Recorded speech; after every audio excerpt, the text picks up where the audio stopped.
Assalamualaikum warahmatullahi wabarakatuh. Selamat bergabung dalam program kajian bulan suci Ramadan. Hari ini hari ke-14 di bulan suci Ramadan ini, kita akan membahas hal yang membatalkan puasa. Segala puji bagi Allah Subhanahu wa Ta'ala yang Maha mengetahui segala perkara yang tampak maupun yang tersembunyi, yang Maha mengetahui rahasia hamba, pernyataannya yang terang dan lintasan-lintasan hatinya, yang Maha Esa dalam menciptakan alam semesta dan mengadakan berbagai ragam ciptaannya, yang Maha mengatur setiap makhluk di antara mereka, baik dalam geraknya maupun dalam diamnya. Hada khalqullahi fa'aruni madza khalaqal ladina min dunih. Inilah ciptaan Allah, maka perlihatkanlah olehmu kepadaku apa yang telah diciptakan oleh sesembahanmu selain Allah. Aku memuji Allah Subhanahu wa Ta'ala atas kemurahan dan kebaikannya. Aku bersaksi bahwa tidak ada Tuhan yang berhak disembah selain Allah semata. Tiada sekutu baginya dalam ketuhanan dan kekuasaannya. Aku juga bersaksi bahwa Muhammad adalah hamba dan rasulnya yang diteguhkan dengan bukti-bukti kebenarannya. Semoga Allah melimpahkan selawat kepada beliau, juga kepada sahabat beliau Abu Bakar dalam seluruh perjalanannya, Umar peroboh singgasana Kisra di istananya, kepada Utsman yang menghidupkan malam-malamnya dengan Al-Quran, dan kepada Ali sang penakluk pintu Khaybar dan pengguncang benteng-bentengnya, serta kepada keluarga dan para sahabat beliau yang masing-masing bersungguh-sungguh dalam menaati Rabbnya, baik dalam gerak maupun diamnya. Dan semoga Allah melimpahkan salam dengan salam yang sempurna. Wahai saudaraku, Allah Ta'ala berfirman, "Fal'ana bashiruhunna wabtagu ma kataballahu lakum wa kulu washrabu hatta yatabayyana lakumul khaytu khaytul abyadu minal khaytil aswadi minal fajr thumma atimmus siyama ilal lail." Maka sekarang campurilah mereka dan carilah apa yang telah ditetapkan Allah bagimu. Maka sekarang campurilah mereka dan carilah apa yang telah ditetapkan Allah bagimu. Makan dan minumlah hingga jelas bagimu perbedaan antara benang putih dan benang hitam, yaitu fajar. Kemudian sempurnakanlah puasa sampai datang malam. Allah menyebutkan dalam ayat yang mulia ini pokok-pokok pembatal puasa, dan Nabi SAW menjelaskan penyempurnaannya dalam sunnah. Pembatal puasa ada 7 macam. Pertama, hubungan suami istri. Ini yang paling besar dan paling berat dosanya. Siapa yang melakukan jima dalam keadaan puasa, batal puasanya, baik puasa wajib maupun sunnah. Jika jima terjadi di siang hari Ramadan, sementara puasa itu wajib atasnya, maka selain wajib qada, ia juga wajib membayar kafarat berat, yaitu memerdekakan budak mukmin. Jika tidak mampu, puasa 2 bulan berturut-turut, tidak berbuka di antara keduanya kecuali karena uzur syar'i seperti hari raya dan hari tasyrik, atau uzur hissi seperti sakit atau safar yang bukan dengan niat berbuka. Jika berbuka tanpa uzur walaupun 1 hari, maka harus mengulangi dari awal agar terpenuhi berturut-turut. Jika tidak mampu puasa 2 bulan berturut-turut, maka memberi makan 60 orang miskin, untuk tiap miskin setengah kilogram, dan 10 gram gandum yang kualitasnya baik. Dalam Sahih Muslim disebutkan ada seorang lelaki yang menggauli istrinya pada bulan Ramadan, lalu meminta fatwa kepada Nabi SAW. Lalu beliau bersabda, "Apakah engkau mendapatkan budak atau hamba untuk dimerdekakan?" Ia menjawab, "Tidak." Beliau bersabda, "Apakah engkau mampu puasa 2 bulan, yaitu berturut-turut sebagaimana disebutkan dalam riwayat-riwayat lain?"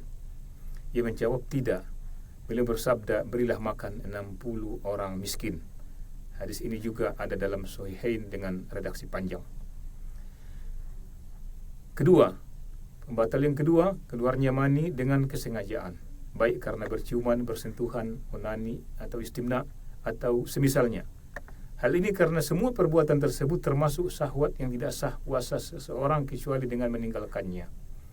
Sebagaimana disebutkan dalam hadis kudusi, "Yada'u tu'amahu wa syarabahu wa syahwatahu min ajali." Ia meninggalkan makanan, minuman dan syahwatnya karenaku. Hadis riwayat Bukhari. Adapun berciuman dan bersentuhan tanpa menyebabkan keluarnya mani, maka tidak membatalkan puasa.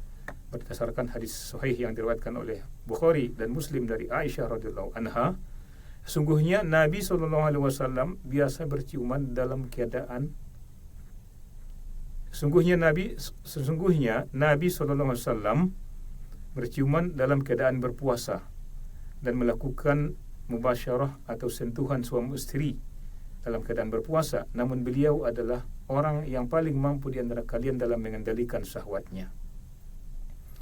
Namun jika orang yang berpuasa khawatir terhadap dirinya akan keluar mani karena berciuman atau semisalnya, atau dikhawatirkan perbuatan itu akan mengantarkannya kepada jima atau hubungan suami istri karena lemahnya kemampuannya menahan syahwat, maka berciuman dan semisalnya menjadi haram saat itu sebagai bentuk menutup jalan atau sad al-dhari'ah dan menjaga puasa dari kerusakan. Oleh karena itu, Rasulullah SAW memerintahkan orang yang berwudu untuk bersungguh-sungguh dalam beristinsyak, memasukkan air ke hidung, kecuali jika ia sedang berpuasa, karena dikhawatirkan air masuk ke dalam perut. Adapun keluarnya mani karena mimpi basah, ihtilam, atau karena sekadar pikiran tanpa perbuatan, maka tidak membatalkan puasa, karena mimpi basah terjadi di luar pilihan orang berpuasa atau tidak sengaja. Sedangkan lintasan pikiran maka dimaafkan berdasarkan sabda Nabi SAW, Innallaha tajawaza an ummati ma haddatsat bihi anfusaha malam ta'mal au tatakallam. Sungguhnya Allah memaafkan umatku atas apa yang terlintas dalam hati mereka selama belum mereka lakukan atau ucapkan. Hadis riwayat Bukhari dan Muslim. Ketiga, makan atau minum, yaitu memasukkan makanan atau minuman ke dalam rongga perut atau jauf melalui mulut atau hidung, apapun jenis makanan dan minuman tersebut. Hal ini berdasarkan firman Allah Ta'ala, wa kulu washrabu hatta yatabayyana lakum al-khaytul abyadu minal khaytil aswadi minal fajr thumma atimus siyama ilal lail. Makan dan minumlah hingga jelas bagimu perbedaan antara benang putih dan benang hitam, yaitu fajar. Kemudian sempurnakanlah puasa sampai datang malam. Adapun memasukkan sesuatu ke dalam hidung, maka hukumnya seperti makan dan minum, berdasarkan sabda Nabi SAW dalam hadis Laqid bin Sabrah, wa balik fil istinsyak illa an takuna sha'iman. Bersungguh-sungguhlah dalam beristinsyak, memasukkan air ke hidung, kecuali jika engkau sedang berpuasa.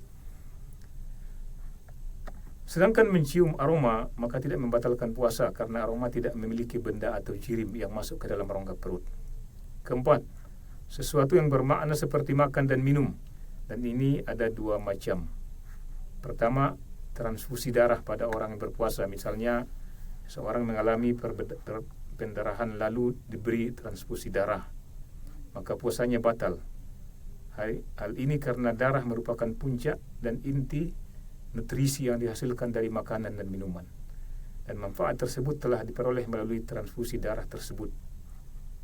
Kedua, suntikan nutrisi atau infus bergizi yang dapat menggantikan makan dan minum.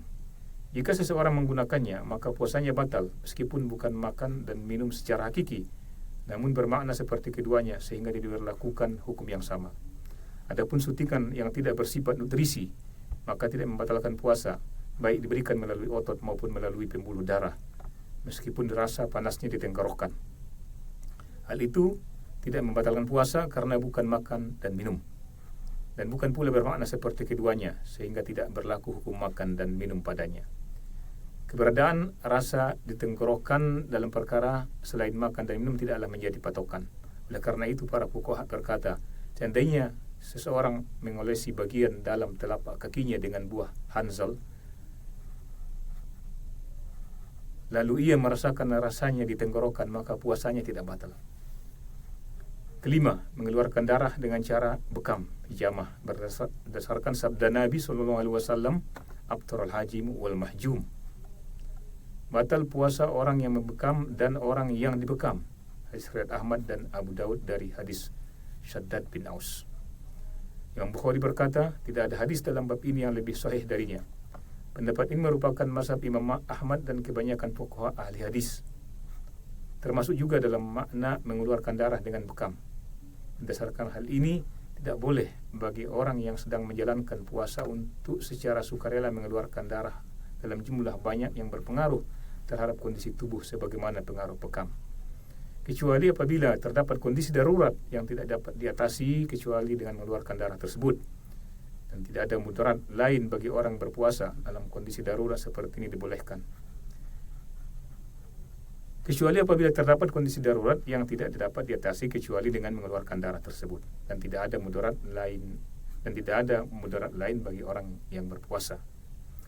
Dalam kondisi darurat seperti ini dibolehkan, namun puasa pada hari itu batal dan wajib diqada. Adapun keluarnya darah karena mimisan, batuk berdarah, bawasir, mencabut gigi, menyayat luka, analisis darah, suntikan dan semisalnya, maka tidak membatalkan puasa. Karena bukan termasuk bekam dan tidak pula semakna dengannya. Sebab tidak menimbulkan pengaruh pada tubuh seperti pengaruh bekam. Keenam, muntah dengan sengaja, yaitu mengeluarkan isi lambung berupa makanan atau minuman melalui mulut. Berdasarkan sabda Nabi SAW, man tara'ahul qai fala qada'a alaih wa man istaqa'a amdan falyaqdi. Karena siapa yang muntah tanpa disengaja maka tidak ada kewajiban qada baginya. Namun barang siapa yang dengan sengaja memuntahkan maka hendaklah ia mengqada. Makna dara'ahu adalah muntah yang menguasainya atau tidak dapat ia tahan. Puasa batal apabila seorang dengan sengaja memuntahkan baik dengan perbuatan seperti menekan perut atau mengorek tenggorokan maupun melalui penciuman, misalnya mencium sesuatu agar muntah, atau melalui penglihatan seperti dengan sengaja melihat sesuatu agar muntah. Semua pintu ini membatalkan puasa. Adapun apabila muntah terjadi tanpa disengaja maka tidak membatalkan puasa. Jika lambung terasa mual dan ingin muntah, maka tidak wajib baginya menahan muntah karena hal itu dapat membahayakannya. Akan tetapi ia tidak perlu berusaha untuk memuntahkan dan tidak pula berusaha menahannya secara berlebihan. Ketujuh, keluarnya darah haid dan nifas berdasarkan sabda Rasulullah SAW tentang wanita. Alaysa idha hadat lam tusalli wa lam tasum. Bukankah apabila ia haid, ia tidak solat dan tidak pula berpuasa. Maka apabila seorang wanita melihat darah haid atau nifas, batal puasanya baik terjadi di awal siang hari maupun di akhir siang hari, meskipun hanya sesaat sebelum matahari terbenam. Namun jika ia merasakan perpindahan darah tetapi darah tersebut belum keluar kecuali setelah matahari terbenam, maka puasanya tetap sah.